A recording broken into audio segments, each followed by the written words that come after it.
My name is Francis Miller. I'm a member of the Australia Day Council, and I welcome you all to this service in commemoration of Australia Day. I now invite Commander Terry Makings to come forward. Good afternoon, my name is Terry Makings and I'm a Shrine Governor. Now we embrace the diversity of our community and acknowledge the Bunurong people of the Kulin Nation as the traditional custodians on the land in which we honour Australian Defence Force service and sacrifice. We pay our respects to their elders past and present. On behalf of the trustees, the governors and the wider Shrine family, we thank the Australia Day Council for again organising this Australia Day service in the sanctuary. This sanctuary, a most sacred place, looks beyond the grave.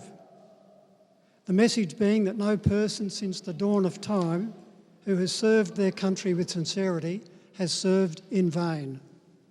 This message whispers through the columns, through these holy inner spaces, and from every stone.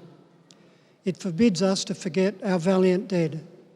The oldest and the youngest of those who died did so that we, their countrymen, might live our life to the fullest. That's the message of the Shrine. And may we be worthy of their sacrifice.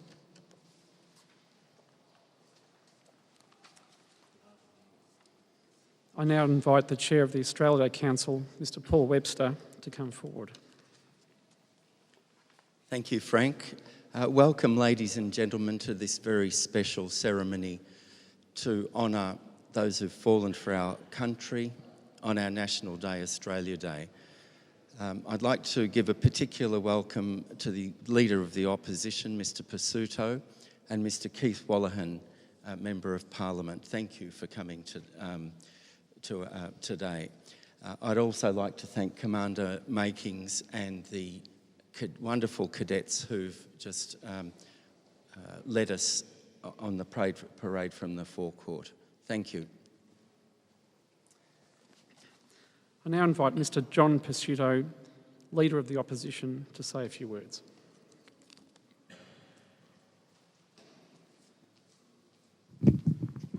Thank you, Francis and Commander, Chair Paul Webster of the Australia Day Council, my fellow parliamentary colleagues Anne-Marie Herman and, of course, Keith Wallahan, member for Menzies. Ladies and gentlemen, members of the Australian Defence Force. We meet here in this hallowed place, a monument not only to those lost in the service of our country, but a monument that stands as a testament to the force for good and welfare in our world. For millennia, humankind has struggled with how best to wrestle against threats to human liberty and freedom, the basic dignity we all share as part of our common humanity. And it is impossible in such a beautiful and solemn place not to be moved by the memories of those who served and the echo of their lives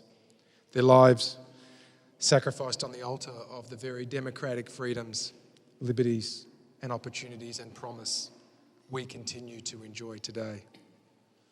But not only does this beautiful monument echo through time of the beautiful yet sad and harrowing memories of those loved and lost, it is a call to all of us to live up to the honour of those who have passed before us, who've paid the ultimate sacrifice so we could continue our own journey and generations yet unborn can continue their journey.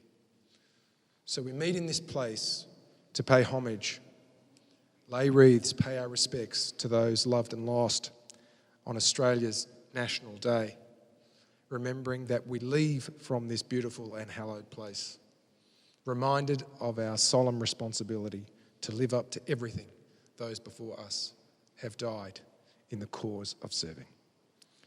Happy Australia Day. Thank you for the invitation today, Paul.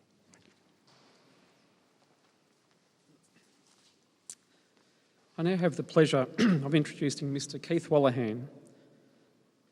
After graduating in Arts and Commerce at Melbourne University, Keith moved to Monash to study law and later went to the bar, becoming a barrister in 2010. While at university, he joined the 2nd Commando Company, which, as you may know, is located in Williamstown. This is a mixed reserve and regular forces group, and Mr Wallahan has seen active service in East Timor and also Afghanistan on 3 occasions. In May of 2022, he was elected to the federal seat of Menzies, which incorporates the urban centres of Box Hill and Doncaster, stretching out to the bushlands of Warrandyte. I now invite Mr Wallahan to come to the podium.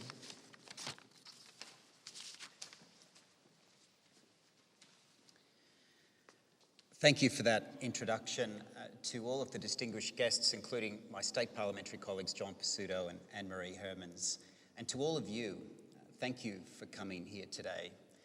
Many are at the tennis watching some interesting matches occur. Other people are running around the park behind us, and many are spending time with their family. But you're here, and you're here to acknowledge what this place represents. There's a paradox to this building and shrines like this. They account for and give you the facts and figures of war, but they don't glorify it.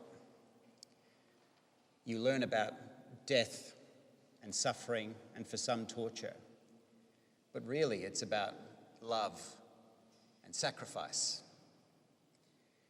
This is my 3rd occasion for the Australia Day Council Victoria, this ceremony, being here.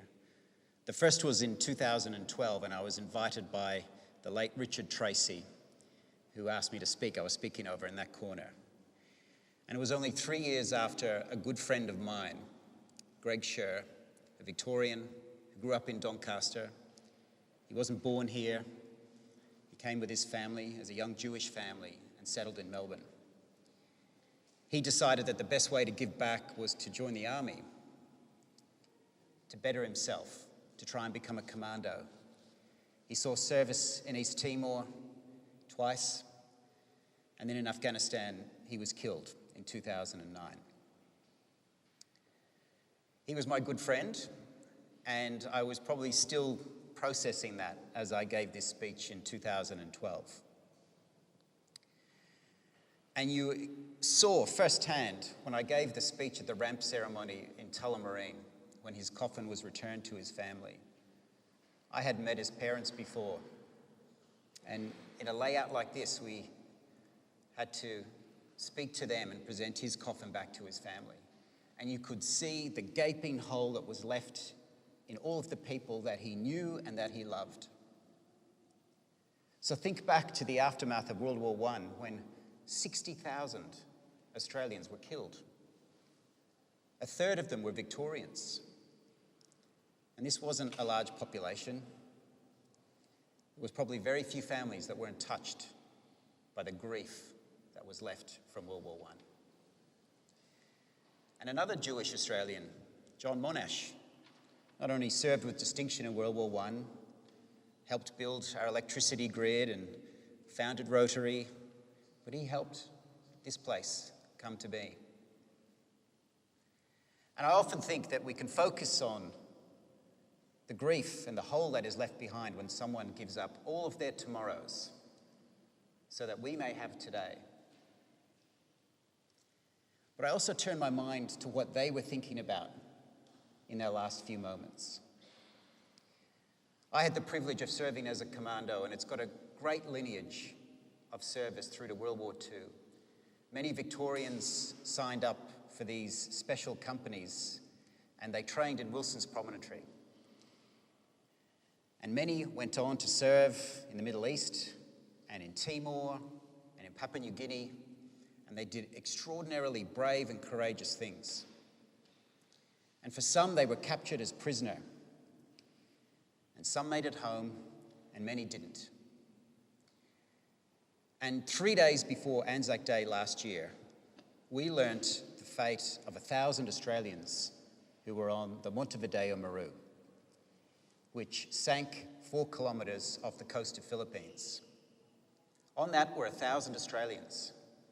133 of them were commandos, many of them Victorians, who had gone through all of that, but then died in that moment.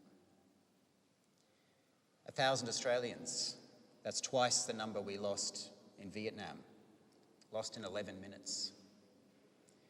And I think about their last thoughts of home, and for the Victorians, their last thoughts of Victoria. As the explosion happened, it was dark and it was cold. The water rushed in, and over 11 minutes, they would have gone from hope to no hope. And there would have been time for them to try and get out of it somehow. And I certainly know the commandos would have tried their best. But as hope was lost, and there was a moment where they turned to their friends, and they were so glad they were with their friends at that time. They would have thought of their parents, they would have thought of their brothers and sisters, they would have thought of Australia. So on Anzac Day, when we say here and in other places, lest we forget, let's not just focus on the grief that was left behind for all of their families and all of the other families. Let's focus on their last thoughts of home.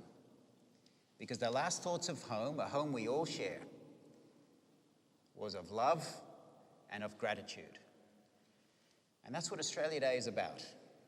It is about gratitude for a home that we all share. And in the aftermath of World War I, that great General John Monash was getting on with life and doing his best to serve in other ways. But we were a divided nation in the 1920s and early 30s.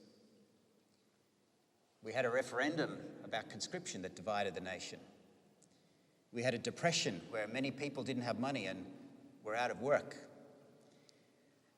And some people turned to him and said, "You should run this nation. You know how to do things. You know how to get things done. Let's take over power in Canberra." And he knew that what we stood for and what Australia is not just a part of the earth about the beaches and the sea and the desert and the trees and the cities. It's not just the people who inhabit this nation, but it's what we stand for as one of the oldest, most successful democracies on earth. And that's not the norm in human history, a successful democracy today of 27 million people. And he said no. He said, in our toughest times, when we are divided, when we have work to do, we must always do that through the ballot box and through education. And so when we turn our mind to the gratitude that is Australia, of their last thoughts of home, let's devote ourselves to this great democracy of ours, Australia. Thank you.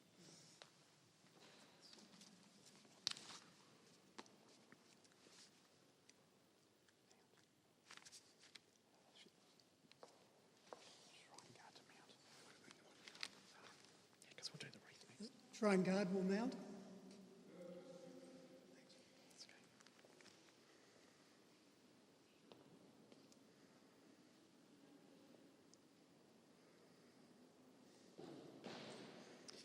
I now invite those who would like to lay a wreath to come forward and do so.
Please stand.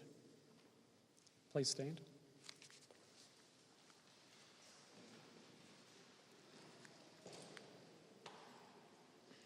They shall not grow old. as we that are left grow old. Age shall not weary them, nor the years condemn. At the going down of the sun and in the morning, we will remember them.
Lest we forget.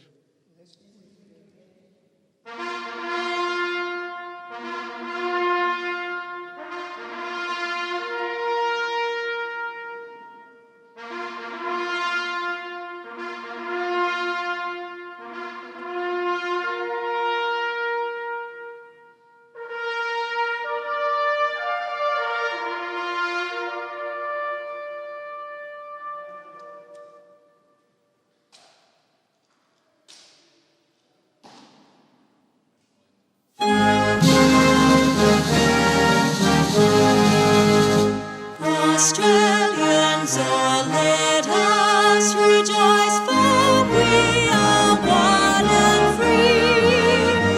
We've golden soil and wealth for toil, our home is girt by sea. Our land abounds in nature's gifts, all beauty rich and rare. In history's page let every stage advance Australia fair. In joyful strains then let us sing, advance Australia fair.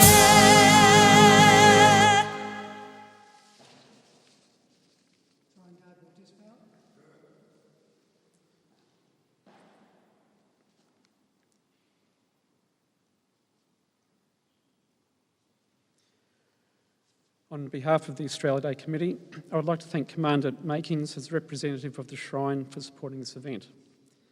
Mr Dale Capron, the Shrine Guard, members of the 39th Australian Cadet Unit, led by Lieutenant Brian West, Mr Picciuto and Wallahan for their kind words, Mr Kaz Challis for playing the last post, and to you, members of the audience, both here and online, for your attendance.